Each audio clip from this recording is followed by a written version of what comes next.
আসসালামু আলাইকুম রহমতুল্লাহি ওবরাকাতুহু। প্রিয় শিক্ষার্থীরা, আমার প্রিয় ছেলেমেয়েরা, কাছে দূরে যে যেখান থেকে দেখছো, আশা করি সবাই ভালো আছো, সুস্থ আছো।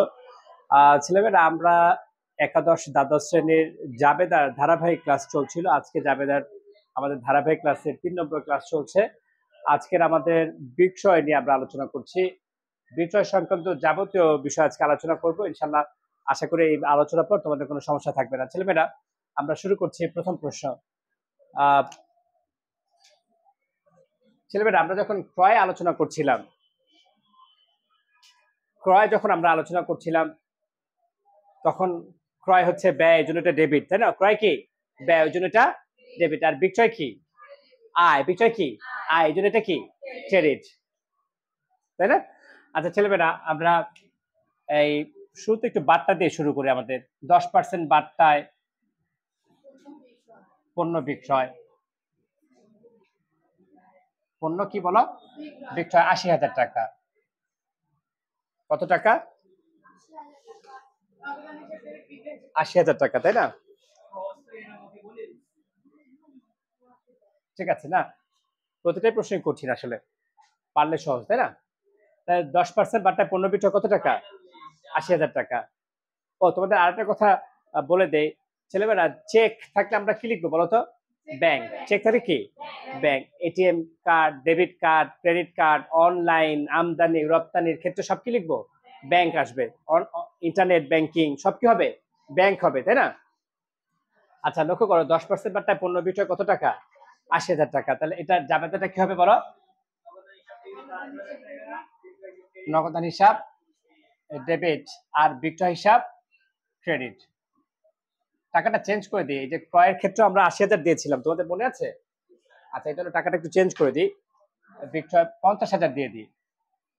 ছেলেমেয়েরা, তোমাদের মধ্যে থেকে আমাকে কে বলতে পারবে এই বার্তাটার নাম কি? কারবারি বার্তা। আমরা কিভাবে বুঝতে পেরেছি এটা কারবারি বার্তা? ক্রয় বিক্রয় থাকলে সেই বার্তাকে বলে, বলো আমার সাথে বলো, কারবারি বার্তা, ব্যবসায়িক বার্তা, ক্রয় বার্তা, বিক্রয় বার্তা, ট্রেড ডিসকাউন্ট। এই বার্তাগুলো জাবেদায় বার্তা নামে আসে নাকি আসে না? জাবেদায় বার্তা নামে আসবে? আসবে না। তাহলে আমরা বার্তার কাজটা কি? আমরা প্রথমে কি করব? আমরা এই বার্তার অংশটুকু ঢেকে দিব। ঢেকে আমরা জাবেদা করব, পণ্য বিক্রয়ের জাবেদা। যে কোনো কিছু বিক্রয় করলে আমাদের কাছে নগদ টাকা আসে, তাহলে নগদান হিসাব ডেবিট, আর বিক্রয় হিসাব ক্রেডিট।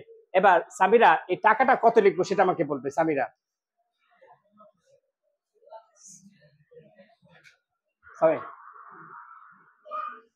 হ্যাঁ ছেলেমেয়েরা, সামিরা এখানে 45,000 বলেছে। কিভাবে? এই 50,000 টাকার উপর 10% কারবারি বার্তা বের করবো, বার্তা মানে ছাড়, ডিসকাউন্ট। তাহলে 50,000 টাকার উপর 10% 5,000, কত? এই 50,000 থেকে 5,000 চলে গেলে থাকে কত? 45,000। সবাই কি এতটুকু বুঝতে পেরেছ? এবার আমরা এই প্রশ্ন থেকে একটু প্রশ্নটা এক্সটেন্ড করছি, সবাই মনোযোগ দিবে। 10% বার্তায় পণ্য বিক্রয় 50,000 টাকা, এর উপর 15% ভ্যাট। আচ্ছা ছেলেমেয়েরা, তোমাদের মধ্যে কে বলতে পারবে ক্রয়ের ক্ষেত্রে ভ্যাট ডেবিট হয় না ক্রেডিট হয়? ক্রয়ের ক্ষেত্রে ভ্যাট কি হয়? ডেবিট। কেন? কারণ ক্রয় ডেবিট, ভ্যাটও। আর বিক্রয় ডেবিট না ক্রেডিট? আর ভ্যাটও কি হবে? ক্রেডিট। অনেকেই এই ভ্যাট আর নগদ বার্তাটা উল্টাপাল্টা করে ফেলে। নগদ বার্তা জড়িত নগদ আর ব্যাংকের সাথে, আর ভ্যাট জড়িত কার সাথে? ক্রয় বিক্রয়ের সাথে। ঠিক আছে? তাহলে এটার জাবেদাটা কে বলতে পারবে বলো? স্বামী সবার আগে হাত তুলেছে সম্ভবত, হ্যাঁ। আর হাত তুলে আবার পরে বলতে চায়। হ্যাঁ, আচ্ছা টাকাটা পরে বলো। নগদান জাবেদা আগে শেষ করবো। আমরা টাকা একসাথে করবো না। হ্যাঁ, নগদান ডেবিট, তারপর বিক্রয় হিসাব ক্রেডিট, কারণ বিক্রয় আয়, গুড, ভ্যাট চলতি হিসাব ক্রেডিট।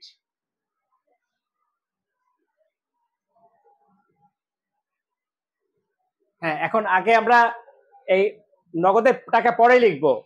আমরা আগে নিচ থেকে বোঝার স্বার্থে আমরা নিচ থেকে করবো। প্রথমে স্বামী, আমি বিক্রয় কত লিখবো? কত? 45,000 টাকা। হ্যাঁ, 50,000 থেকে উপর 10%, বোঝার এই 50,000 টাকার উপর 10% আসবে 5,000। এই 50 থেকে 5 চলে গেলে কত থাকে? বিক্রয় বরাবর আমরা লিখবো 45,000। ছেলেমেয়েরা, সামি তুমি যে ভ্যাট বের করছো এটা 45,000 উপর বের করেছো না 50,000 উপরে? 45,000, গুড। 45,000 15% কত এসেছে? 6,750। তাহলে দুইটা ক্রেডিট, কয়টা ক্রেডিট? ক্রেডিট যোগ করে কোথায় বসাবো? ডেবিটে বসাবো। কত?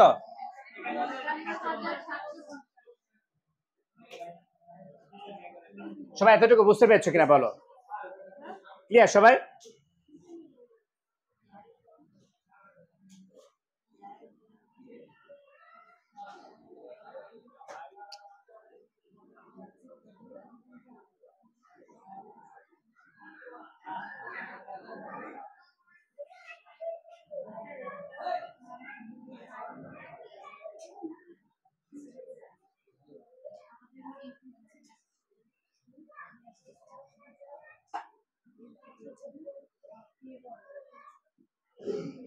এই জাবেদাটা কে বলতে পারবে? 15 বিশ 50,000, যার উপর 15% ভ্যাট। একই রকম জাবেদা না? আগে কি নগদের টাকা লিখবো নাকি আগে বিক্রয় ভ্যাটের টাকা লিখবো? না, আগে নগদের টাকা লিখবো না, আগে বিক্রয় এবং ভ্যাটের টাকা লিখবো। নগদের টাকা আগে লিখতে যাবো তো ভুল হবে। যেমন ক্রয়ের ক্ষেত্রে আগে ক্রয় এবং ভ্যাটের টাকা লিখেছি, বিক্রয়ের ক্ষেত্রে আগে বিক্রয় ভ্যাটের টাকা লিখবো, তারপর নগদের টাকা লিখবো। নগদ অ্যান্ড ডেবিট, তারপর বিক্রয় হিসাব, ক্রেডিট, আর সবশেষে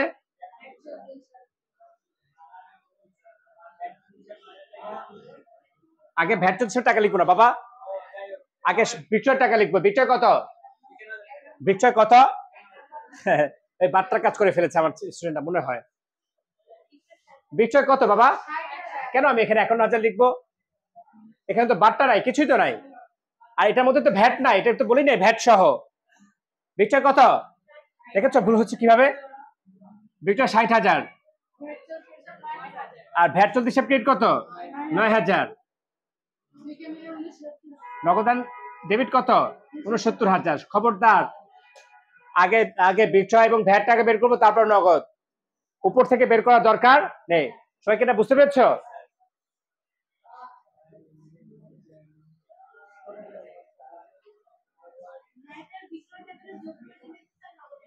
হ্যাঁ, ডেবিটের টাকা ক্রেডিটের টাকা সবসময় কি হবে?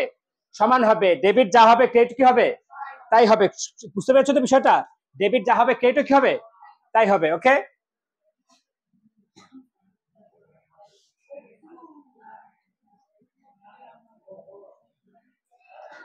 ভ্যাট সহ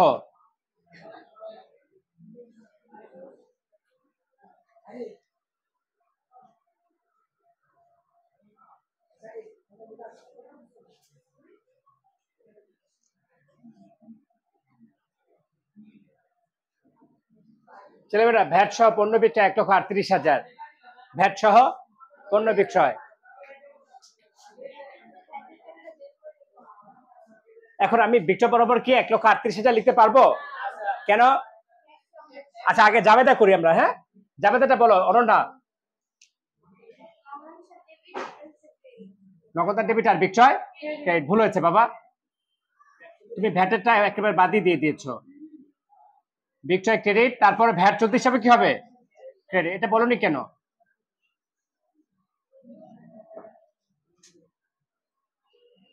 এই আমরা কি বিক্রয় বরাবর 1,38,000 লিখতে পারবো না? কেন পারবো না? এর মধ্যে ভ্যাট আছে। তাহলে ভ্যাট বের করার সূত্র কি? গুণ 15 ভাগ 15% সর্বোচ্চ হিসাব বিবেচনা করে। কত আসে এটা? ভ্যাট হচ্ছে 18,000 ছেলেমেয়েরা। গুণ গুণ 15 ভাগ 115 দিয়ে আসে 18,000 ভ্যাট। তাহলে আমাদের বিক্রয় কত? 1 লক্ষ। হ্যাঁ, 1,20,000, গুড। তাহলে 1,20,000 আর 18 কত হলো? 1,38,000। সবাই কি এতটুকু বুঝতে পেরেছ? আর এখানে যদি লেখা থাকতো ছেলেমেয়েরা, এখানে যদি লেখা থাকতো 5% ভ্যাট সহ পণ্য বিক্রয়, তখন আমরা ভ্যাট বের করতাম কিভাবে? 5% ভ্যাট সহ পণ্য বিক্রয় গুণ 5 ভাগ 105। বুঝতে পেরেছো আমার কথা? বলো। এর আগেরটা না এটা? এটা না, এটা এখানে তো কোনো পার্সেন্টেজ নাই। পার্সেন্টেজ না থাকলে ভ্যাটের সর্বোচ্চ আর কত ধরবো? আর বলো সহ, বলো সবাই সহ, আবার জোরে সহ, মধ্যে, অন্তর্ভুক্ত, যুক্ত, এই চারটা শব্দ লেখা থাকে। যদি পার্সেন্টেজ না থাকে তাহলে ভ্যাটের হার কত ধরবো? কত কত ধরবো? আবার বলো কত ধরবো? তাহলে এটার উপর কিভাবে বের করবো? 1 গুণ 15 ভাগ 115 কত এসেছে? না, গুণ 15 দিবে, শুধু পার্সেন্টেজ না, গুণ 15 ভাগ 115।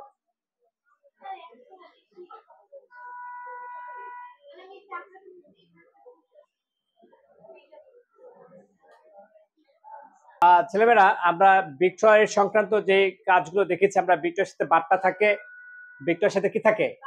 ভ্যাট থাকে পাশাপাশি, তাই না?